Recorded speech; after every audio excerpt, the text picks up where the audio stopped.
Өнөг миний тухай.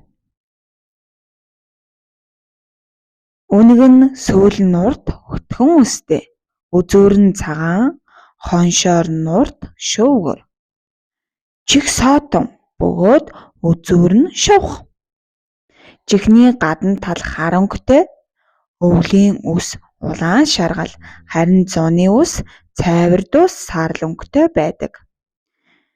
Чээж хэвлээ цагаан, мөчнүүд нь харин харьцангуй урт, бараан өнгөтэй байдаг.